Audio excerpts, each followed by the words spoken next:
Doutora, não é possível. O Presidente da República teve dados, por exemplo, do inquérito integrado sobre o bem-estar da população, que é o IBEP, portanto, dados científicos que poderiam aferir. Esses dados não são científicos, nem são corroborados pelas instâncias internacionais que fazem avaliação da realização e do nosso nível de desenvolvimento econômico. Não é verdade.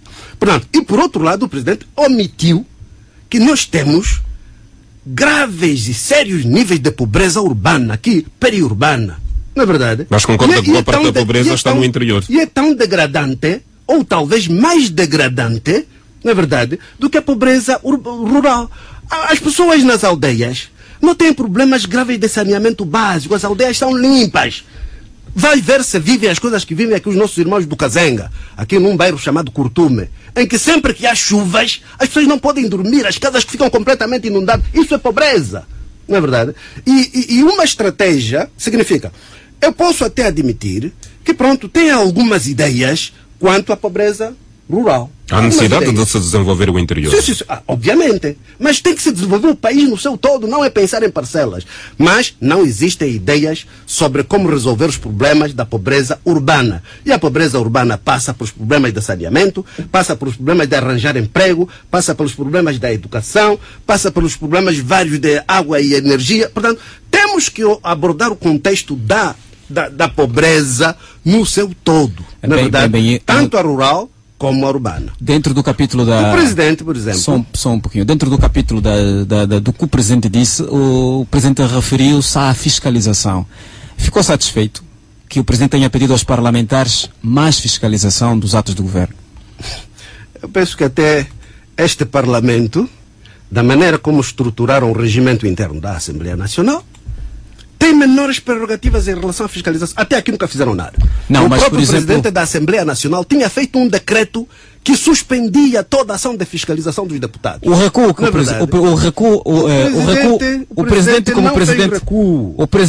Presidente ao propor à Assembleia Nacional disso ser feito pela Assembleia Nacional, ter interpelado a Assembleia Nacional nesse sentido, esse recuo pode significar alguma coisa na sua opinião? Primeiro é que eu vou ligar essas Pensando que o Parlamento, o cabeça de lista, é o Presidente do Executivo? Para mim, vou aliar essa coisa, esse fator com duas coisas. O Presidente, em certa medida, ou diria o regime, tem falta de autoridade moral e falta de vontade política para assumir políticas de combate à corrupção endêmica e os roubos. Não tem. Acha que a fiscalização se baseia apenas na corrupção? A fiscalização tem duas dimensões. No nosso caso, é preciso primeiro começar por acabar com a corrupção. Porque é isto que impede que viabilizemos o país, ou pelo menos que diminui a nossa capacidade de viabilização do país, não é verdade? Mas é preciso que alguém fiscalize. Vamos para a fiscalização em termos de verificar a eficácia da governação, a implementação dos programas aprovados, a fiscalização da maneira da utilização dos recursos, não é verdade? Mas o Presidente, por exemplo, falou sobre os governantes que fazem negócios em si próprios. Todos nós sabemos, andam por ali, se não é a maioria dos governantes que andam por ali. Houve alguma ideia sobre alguma medida concreta? Não houve. Temos tolerância todos sabemos temos tudo isso não está a funcionar. A probidade pública. Teatro. É tudo teatro. Temos o Tribunal de Contas. Alguém já ouviu o Tribunal de Contas fazer uma ação de verificação e intentar contra um desvio aqui ou acolá? Nunca se ouviu. Nos jornais saem todos os dias notícias de escândalos, de roubos, de corrupção, de apropriação da propriedade do Estado por pessoas, familiares e amigos. Alguma vez houve? Por que não temos coragem de pensar que vamos instituir a alta autoridade contra a corrupção? Uma coisa séria. Por que não vamos no modelo dos sul-africanos, por exemplo, que fizeram aquela agência chamada Scorpions, que era uma polícia especificamente dirigida para fazer o combate à corrupção? Não, nós ficamos com as ideias do teatro. Porque, no fundo, houve um artigo importante que tinha sido feito pelo Dr. Alves da Rocha e que dizia que não dá para tocar na corrupção, porque senão vamos deixar de ter governantes. Porque os governantes todos vamos deixar de ter governantes. Mas é assim tão linear? Na sua análise política... O que eu acho é que deveria haver a coragem de dizer, sim senhor, esqueçamos as coisas que já passaram. Porque entendo que não podemos sacrificar o futuro por causa do passado. Esquecemos os que já roubaram, fizeram. Mas daqui para frente, corrijamos isso. Agora, para ter uma atitude dessas, tem que ser alguém que mesmo para trás também não tem lacunas. Agora, quem tem lacunas para trás, dificilmente pode implementar programas dessa natureza. Essa fiscalização pode ter pernas para andar, faltando um ano para as próximas eleições? Não acredito, até porque o ladrão não fiscaliza o ladrão. Não é verdade? A quem está a acusar? O criminoso não fiscaliza o criminoso. A quem está a acusar, doutor? Não estou a acusar, só estou a dizer os grandes problemas de desvios que são conhecidos pelo mundo fora são feitos no âmbito da governação. E a governação é o que detém, o partido que detém a maioria no Parlamento, não é verdade? Como é que os colegas que são a maioria do Parlamento, alguns deles foram ministros e enquanto estiveram no governo também tiveram as mesmas práticas, como é que vão fiscalizar? Qual seria o modo melhor? Qual seria o modo melhor de fazer a fiscalização, a sua opinião? Significa, eu penso que os angolanos têm que entender que para podermos moralizar a governação, para trazermos para Angola um modelo de governação patriótico, sensível ao sofrimento dos povos, sério, na verdade, e que tenha a capacidade de autorresponsabilização, tem que haver mudança. Não acredito que o MPLA tenha essa capacidade, porque a maioria de muitos dos tais dirigentes estão envolvidos nestas coisas. Mas não haverá políticos da oposição. Então os angolanos façam essa mudança. Não haverá políticos da oposição que sejam empresários? E que depois, assumindo cargos públicos, também corram o mesmo risco? Ou não. E talvez vejamos já outra coisa que o presidente disse, já que está a falar dele. Ou venham a fazer negócios consigo próprio. Já que o presidente disse isso. O presidente disse uma coisa relacionada com a questão da criação de uma classe empresarial angolana. Ele disse, estão a surgir os ricos e o Estado não é contra os ricos. É a coisa mais positiva. O Estado não pode ficar contra os ricos. Na verdade, o Estado deve promover os angolanos para os angolanos serem ricos. Agora, a questão é, como é que as pessoas ficam ricas? Não é verdade? Como é que as pessoas, em 5, 10 anos, ficam bilionários?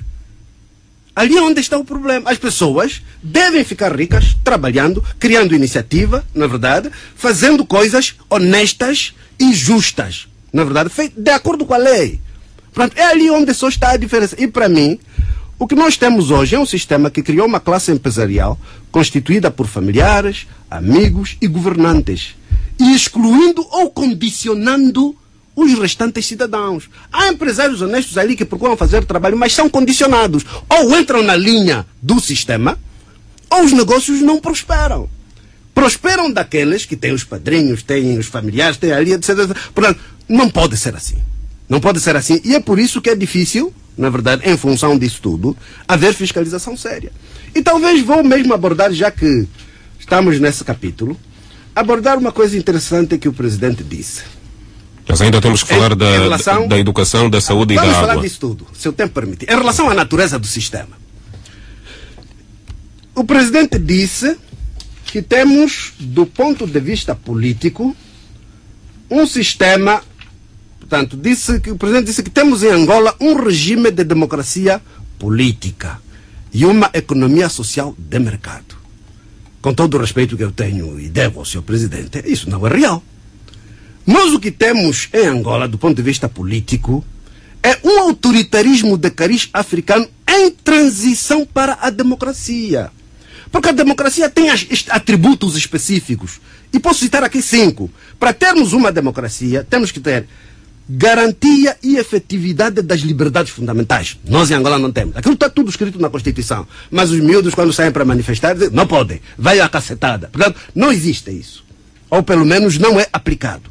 Temos que ter pluralismo político. Pluralismo político significa que as pessoas podem fazer os partidos, as várias organizações. Isso existe. Isso temos. Não, é por isso que estou a dizer isso. Isso temos. Temos que haver eleições livres, justas e periódicas.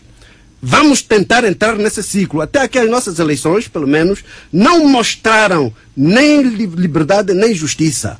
E o conceito de periodicidade vamos só tentar estruturar agora, nas próximas eleições. Portanto, podemos também dizer aqui que estamos a caminho.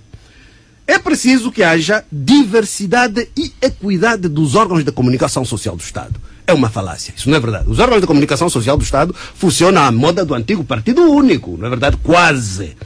Em que são caixas de ressonância da propaganda do sistema, não é outra coisa.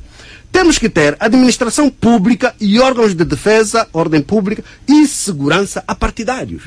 Também ainda não temos. Um bocado melhor estão as Forças Armadas. A polícia precisa de ser ajudada a afirmar-se mesmo a partidária. Os órgãos de segurança não são.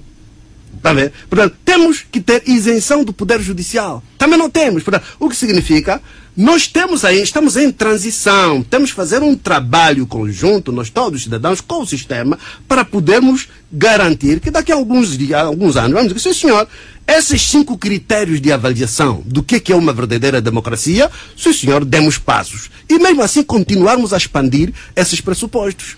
A outra dimensão que o presidente disse é de que, do ponto de vista econômico, temos uma economia social de mercado.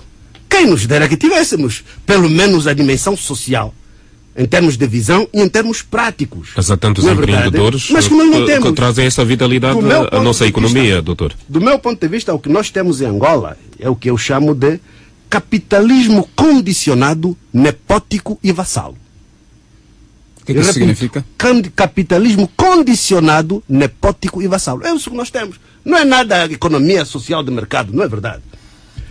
Significa, está pondo parte das iniciativas privadas. Houve abertura legal. Exato. Para a economia de mercado. Significa iniciativa privada. Mas essa iniciativa privada ficou politicamente condicionada.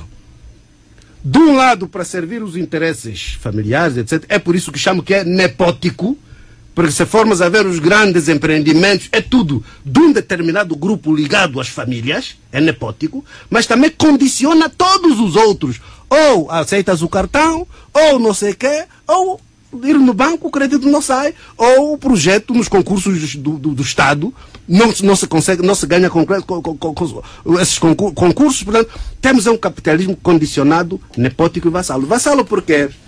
Porque também, em certa medida, há uma conjunção de interesses entre a dimensão nepótica e alguns grupos internacionais. Também nem todos, porque mesmo nos grupos estrangeiros, também há uma espécie de discriminação. Há aqueles que se juntam a essa dimensão nepótica e há outros que também ficam de fora. Portanto, isso é que nós temos. Espero que possamos, daqui a alguns anos, dizer que, sim senhora, agora estruturamos no país uma verdadeira economia de mercado, em que a livre iniciativa pode garantir, desde que seja, de facto, bem estruturada, a viabilidade econômica bem garantida, qualquer cidadão consiga, não precisa de ser primo do governador, ou primo do ministro tal, ou amigo de tal, não precisa de ser filho de tal, não é verdade? Portanto, este quadro é que é preciso avaliar. Então, o seu presidente avaliou o seu governo, não lhe dá a nota que naturalmente estará na expectativa do discurso, quer dizer... Que nota que daria ao governo da... Eu penso que o problema não é dar nota. O problema é avaliar tudo o que foi dito. Mas que virtudes teve? Fazermos que virtudes eu penso que foi um discurso comum. Não, virtudes da governação nesses últimos... Foi um discurso comum que deveria ser mais... E vou levantar, por exemplo, o problema. É aqui onde a presença do ouvinte é valorizada. Aqui nesta rádio é verdade que o céu é diferente, tudo ouve e o modo fala. Esta sim é realmente a voz do povo. Encorajamos para continuar com a vossa missão de vida, de informar com verdade. Ao acordar da igreja, ao modo da igreja, ao domingo da igreja. Vocês têm sido a salvação dessa sociedade. Dou graças a Deus porque é sabido que têm trabalhado com ingente esforço, mas de sobremaneira nos têm contentado, porque é um júbilo estar junto da Rádio Eclésia. O sinal desta rádio se estenda por todo o território nacional, de modo que a mensagem, o vosso contributo para a democracia e a evolução política que é necessária para cada cidadão angolano seja efetiva. Rádio Eclésia, uma rádio de confiança, uma rádio de verdade, uma rádio aberta para a verdade em todo o desenvolvimento de Angola. Rádio Eclésia, faz acontecer.